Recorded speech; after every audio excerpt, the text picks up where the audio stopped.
Decreto número 1171, de 22 de junho de 1994. Aprova o Código de Ética Profissional do Servidor Público Civil do Poder Executivo Federal. O Presidente da República, no uso das atribuições que lhe confere o artigo 84, incisos 4ª e 6ª, e ainda tendo em vista o disposto no artigo 37 da Constituição, bem como nos arts. 116 e 117 da Lei N. Graus 8.112, de 11 de dezembro de 1990, e nos arts. 10, 11 e 12 da Lei N. Graus 8.429, de 2 de junho de 1992. Decreta. Art. 1 grau fica aprovado o Código de Ética Profissional do Servidor Público Civil do Poder Executivo Federal, que com este baixa. Art. 2 graus os órgãos e entidades da Administração Pública Federal direta e indireta implementarão, em 60 dias, as providências necessárias à plena vigência do Código de Ética, inclusive mediante a constituição da respectiva Comissão de Ética, integrada por 3 servidores ou empregados titulares de cargo efetivo ou emprego permanente. Parágrafo único. A constituição da Comissão de Ética será comunicada à Secretaria da Administração Federal da Presidência da República, com a indicação dos respectivos membros titulares e suplentes. Art. 3 graus Este decreto entra em vigor na data de sua publicação. Brasília, 22 de junho de 1994, 173 graus da Independência e 106 graus da República. Itamar Franco. Romildo Canhim. Este texto não substitui o publicado no DOU de 23 de junho de 1994. Anexo. Código de Ética Profissional do Servidor Público Civil do Poder Executivo Federal. Capítulo I. Seção I. Das regras deontológicas. I. A dignidade, o decoro, o zelo, a eficácia e a consciência dos princípios morais são primados maiores que devem nortear o servidor público, seja no exercício do cargo ou função, ou fora dele, já que refletirá o exercício da vocação do próprio poder estatal. Seus atos, comportamentos e atitudes serão direcionados para a preservação da honra e da tradição dos serviços públicos. Segunda, o servidor público não poderá jamais desprezar o elemento ético de sua conduta. Assim, não terá que decidir somente entre o legal e o ilegal, o justo e o injusto, o conveniente e o inconveniente, o oportuno e o inoportuno, mas principalmente entre o honesto e o desonesto, consoante as regras contidas no art. 37, caput, e 4 graus, da Constituição Federal. Terceira, a moralidade da administração pública não se limita à distinção entre o bem e o mal, devendo ser acrescida da ideia de que o fim é sempre o bem comum. O equilíbrio entre a legalidade e a finalidade, na conduta do servidor público, é que poderá consolidar a moralidade do ato administrativo.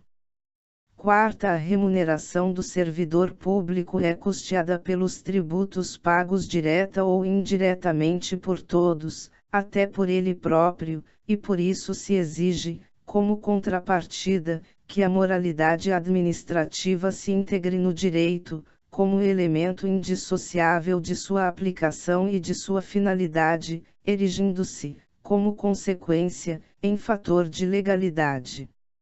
V. O trabalho desenvolvido pelo servidor público perante a comunidade deve ser entendido como acréscimo ao seu próprio bem-estar, já que, como cidadão, integrante da sociedade, o êxito desse trabalho pode ser considerado como seu maior patrimônio. Sexta, a função pública deve ser tida como exercício profissional e, portanto, se integra na vida particular de cada servidor público. Assim, os fatos e atos verificados na conduta do dia a dia em sua vida privada poderão acrescer ou diminuir o seu bom conceito na vida funcional. Sétima, salvo os casos de segurança nacional, investigações policiais ou interesse superior do Estado e da administração pública, a serem preservados em processo previamente declarado sigiloso, nos termos da lei, a publicidade de qualquer ato administrativo constitui requisito de eficácia e moralidade, ensejando sua omissão comprometimento ético contra o bem comum, imputável a quem a negar. Oitava, toda pessoa tem direito à verdade. O servidor não pode omiti-la ou falseá-la, ainda que contrária aos interesses da própria pessoa interessada ou da administração pública. Nenhum Estado pode crescer ou estabilizar-se sobre o poder corruptivo do hábito do erro, da opressão ou da mentira, que sempre aniquilam até mesmo a dignidade humana quanto mais a de uma nação. Nona, a cortesia, a boa vontade, o cuidado e o tempo dedicados ao serviço público caracterizam o esforço pela disciplina. Tratar mal uma pessoa que paga seus tributos direta ou indiretamente significa causar-lhe dano moral. Da mesma forma, causar dano a qualquer bem pertencente ao patrimônio público, deteriorando-o, por descuido ou má vontade, não constitui apenas uma ofensa ao equipamento e às instalações ou ao Estado, mas a todos os homens de boa vontade que dedicaram sua inteligência, seu tempo, suas esperanças e seus esforços para construí-los. X. Deixar o servidor público qualquer pessoa à espera de solução que compete ao setor em que exerça suas funções, permitindo a formação de longas filas, ou qualquer outra espécie de atraso na prestação do serviço, não caracteriza apenas atitude contra a ética ou ato de desumanidade, mas principalmente grave dano moral aos usuários dos serviços públicos. 11. O servidor deve prestar toda a sua atenção às ordens legais de seus superiores, velando atentamente por seu cumprimento, e, assim, evitando a conduta negligente. Os repetidos erros, o descaso e o acúmulo de desvios tornam-se, às vezes, difíceis de corrigir e caracterizam até mesmo imprudência no desempenho da função pública. 12. Toda ausência injustificada do servidor de seu local de trabalho é fator de desmoralização do serviço público, o que quase sempre conduz à desordem nas relações humanas. 13. O servidor que trabalha em harmonia com a estrutura organizacional, respeitando seus colegas e cada concidadão, colabora e de todos pode receber colaboração, pois sua atividade pública é a grande oportunidade para o crescimento e o engrandecimento da nação. Seção 2. Dos principais deveres do servidor público. 14. São deveres fundamentais do servidor público. A. Desempenhar, a tempo, as atribuições do cargo, função ou emprego público de que seja titular.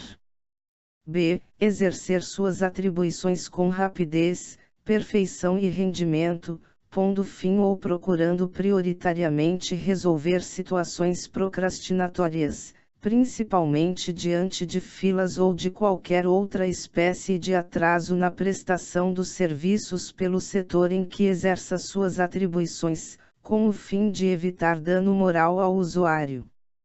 C. Ser probo, reto, leal e justo, demonstrando toda a integridade do seu caráter, escolhendo sempre, quando estiver diante de duas opções, a melhor e a mais vantajosa para o bem comum.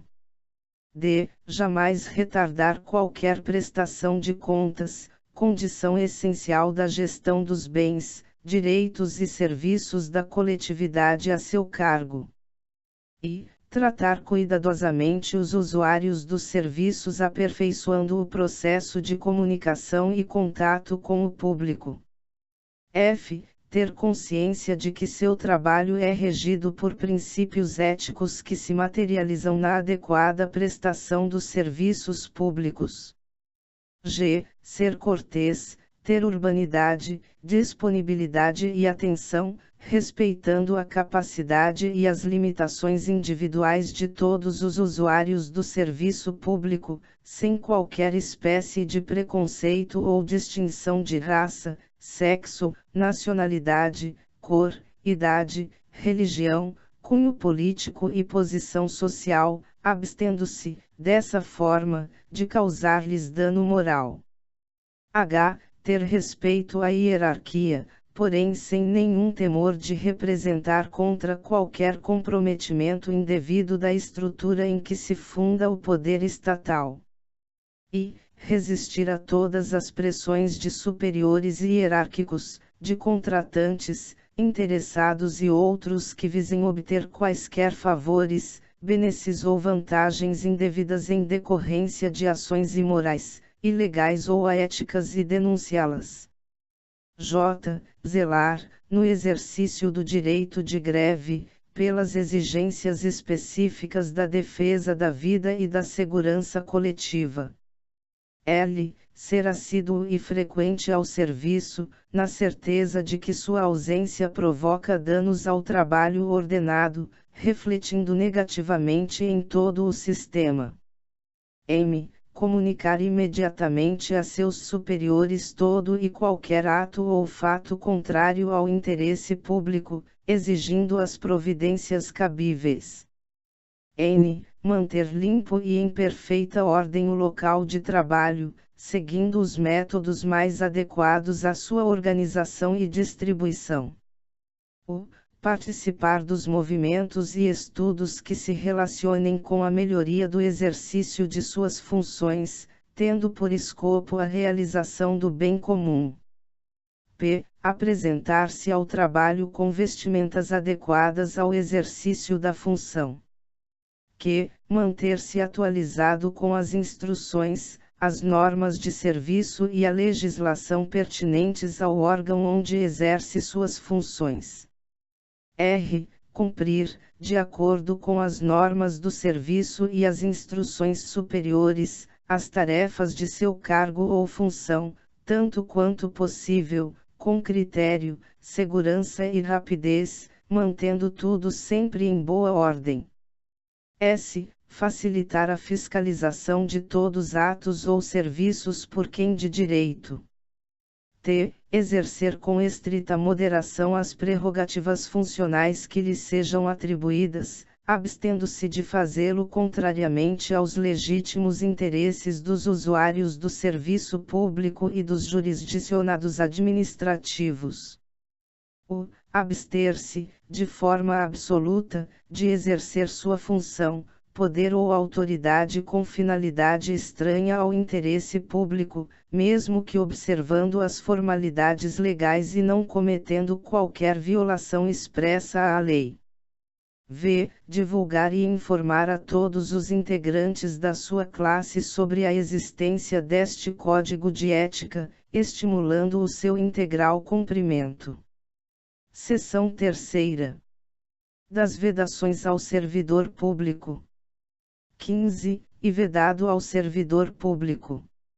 A. O uso do cargo ou função, facilidades, amizades, tempo, posição e influências, para obter qualquer favorecimento, para si ou para outrem. B. Prejudicar deliberadamente a reputação de outros servidores ou de cidadãos que deles dependam. C. Ser, em função de seu espírito de solidariedade, conivente com erro ou infração a este código de ética ou ao código de ética de sua profissão. D. Usar de artifícios para procrastinar ou dificultar o exercício regular de direito por qualquer pessoa, causando-lhe dano moral ou material. e deixar de utilizar os avanços técnicos e científicos ao seu alcance ou do seu conhecimento para atendimento do seu mister.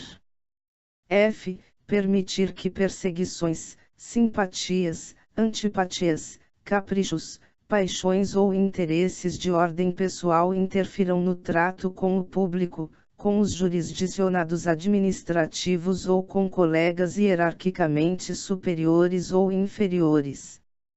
G. Pleitear, solicitar, provocar, sugerir ou receber qualquer tipo de ajuda financeira, gratificação, prêmio, comissão, doação ou vantagem de qualquer espécie, para si, familiares ou qualquer pessoa, para o cumprimento da sua missão ou para influenciar outro servidor para o mesmo fim. H. Alterar ou deturpar o teor de documentos que deva encaminhar para providências. I. Iludir ou tentar iludir qualquer pessoa que necessite do atendimento em serviços públicos. J. Desviar servidor público para atendimento a interesse particular. L. Retirar da repartição pública, sem estar legalmente autorizado, qualquer documento, livro ou bem pertencente ao patrimônio público. M. Fazer uso de informações privilegiadas obtidas no âmbito interno de seu serviço, em benefício próprio, de parentes, de amigos ou de terceiros. N. Apresentar-se embriagado no serviço ou fora dele habitualmente. U. Dar o seu concurso a qualquer instituição que atente contra a moral, a honestidade ou a dignidade da pessoa humana. P. Exercer atividade profissional aética ou ligar o seu nome a empreendimentos de cunho duvidoso. Capítulo 2. Das comissões de ética. 16. Em todos os órgãos e entidades da administração pública federal direta, indireta, autárquica e fundacional, ou em qualquer órgão ou entidade que exerça atribuições delegadas pelo poder público, deverá ser criada uma comissão de ética, encarregada de orientar e aconselhar sobre a ética profissional do servidor, no tratamento com as pessoas e com o patrimônio público, competindo-lhe conhecer concretamente de imputação ou de procedimento susceptível de censura. 17. Cada comissão de ética, integrada por 3 servidores públicos e respectivos suplentes, poderá instaurar, de ofício, processos sobre ato, fato ou conduta que considerar passível de infringência a princípio ou norma ético-profissional, podendo ainda conhecer de consultas, denúncias ou representações formuladas contra o servidor público, a repartição ou o setor em que haja ocorrido a falta, cuja análise e deliberação forem recomendáveis para atender ou resguardar o exercício do cargo ou função pública, desde que formuladas por autoridade, servidor, jurisdicionados administrativos, qualquer cidadão que se identifique ou quaisquer entidades associativas regularmente constituídas. Revogado pelo Decreto nº 6.029, de 2007. 18. A Comissão de Ética incumbe fornecer, aos organismos encarregados da execução do quadro de carreira dos servidores, os registros sobre sua conduta ética, para o efeito de instruir e fundamentar promoções e para todos os demais procedimentos próprios da carreira do servidor público. 19. Os procedimentos a serem adotados pela Comissão de Ética, para a apuração de fato ou ato que, em princípio, se apresente contrário à ética, em conformidade com este Código, terão o rito sumário, ouvidos apenas o queixoso e o servidor, ou apenas este, se a apuração decorrer de conhecimento de ofício, cabendo sempre recurso ao respectivo ministro de Estado. Revogado pelo Decreto nº 6.029, de 2007. XX. dada a eventual gravidade da conduta do servidor ou sua reincidência, poderá a Comissão de Ética encaminhar a sua decisão e respectivo expediente para a Comissão Permanente de Processo Disciplinar do respectivo órgão, se houver, e, cumulativamente, se for o caso, a entidade em que, por exercício profissional, o servidor público esteja inscrito, para as providências disciplinares cabíveis. O retardamento dos procedimentos aqui prescritos implicará comprometimento ético da própria comissão, cabendo à Comissão de Ética do órgão hierarquicamente superior o seu conhecimento e providências. Revogado pelo Decreto nº 6.029, de 2007.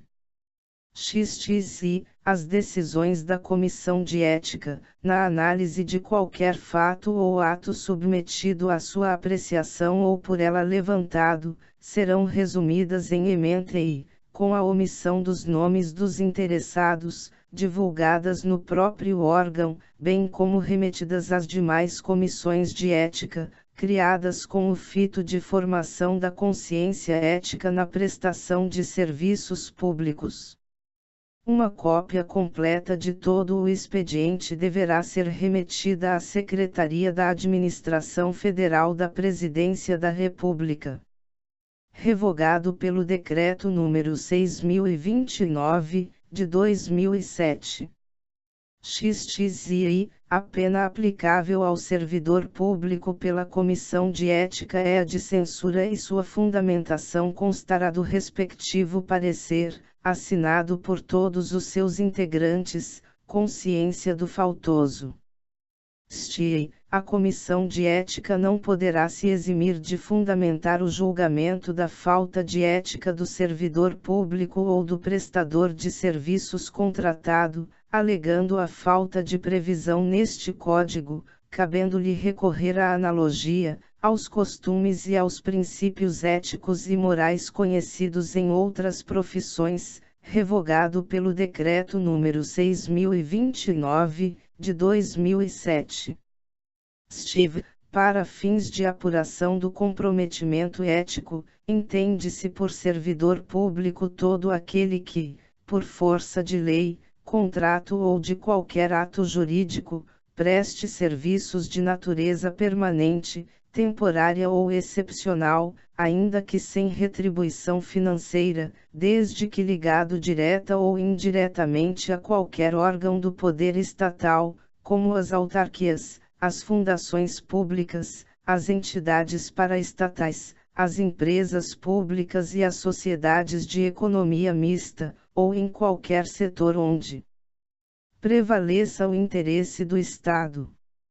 XXV, em cada órgão do Poder Executivo Federal em que qualquer cidadão houver de tomar posse ou ser investido em função pública, deverá ser prestado, perante a respectiva Comissão de Ética, um compromisso solene de acatamento e observância das regras estabelecidas por este Código de Ética e de todos os princípios éticos e morais estabelecidos pela tradição e pelos bons costumes. Revogado pelo Decreto nº 6.029, de 2007.